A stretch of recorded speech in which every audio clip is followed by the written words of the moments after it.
이혼 재산 분할 사건에서 판사님이 변호사들에게 요구하는 바를 솔직담백하게 이야기해 주셔서 너무 유익했어요. 이 강의에서 저의 뇌리에 박힌 한마디는 지난 2024년 12월에 서울지방변호사회의 주최로 진행된 가사심화연수원 과정을 수강했었어요.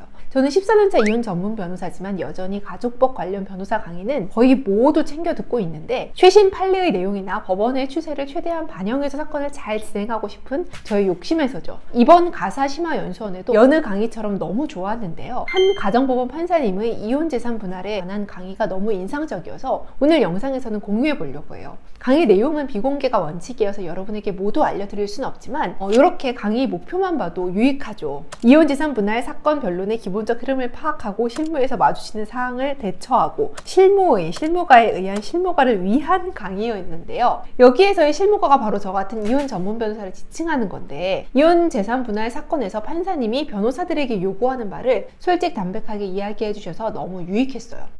이 강의에서 저의 뇌리에 박힌 한마디는 이혼 재산 분할에서는 재판부가 여러 사정을 매우 종합적으로 고려해서 재산 분할 대상, 기여도, 분할의 방식을 정하기에 본인에게 유리하다고 생각되는 것은 무엇이라도 주장해야 합니다라는 사실이었어요. 중요한 건 꺾이지 않는 마음이라고 누군가가 얘기했었는데 딱 그 말이 들어맞는 것 같습니다.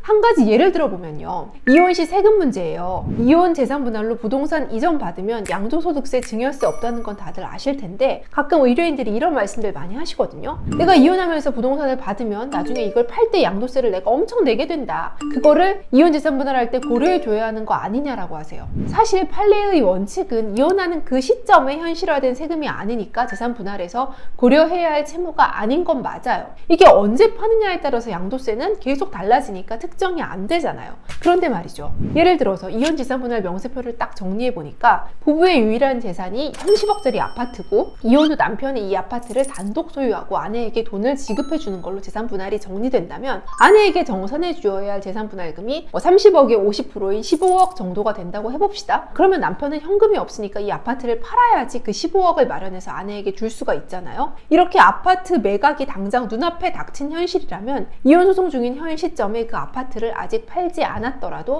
현재 시점에 만약 판다면 발생할 예상 양도소득세액이 재산 분할 대상에서 남편에게 채무로 고려되어야 재산의 공평한 분배라는 정의에 맞겠죠. 남편은 아파트를 30억에 팔아서 양도세 10억을 내고 아내에게 15억을 주면 5억밖에 안 남게 되잖아요. 결국 그러면 아내와 남편의 재산 분할은 50대 50이 아니라 아내가 15억인 75%, 남편은 5억인 25%인 셈이 되어서 남편이 억울해지잖아요. 그러니까 이러한 상황에서 남편의 변호사라면 판결금 지급을 위해 고액의 양도세를 납부해야 하는 상황을 판사님에게 알리는 것이 도움이 될 수 있다는 겁니다. 변호사님이 정확한 세금 계산을 하는 것은 어려울 수 있으니까 납부 상황에 대한 구체적인 세금 액수 등을 세무사님을 통해서 자문받아서 제출하면 재판부가 무시할 수는 없다는 거죠. 지금 당장 아파트를 팔아야 판결금을 지급해 줄 수 있는데 그 세금이 10억이라면 어떻게 무시할 수 있겠어요. 세금 자체를 남편이 부담하게 하더라도 그러한 액수를 고려해서 기여도를 남편에게 조금 더 높여줄 수도 있을 테니까요.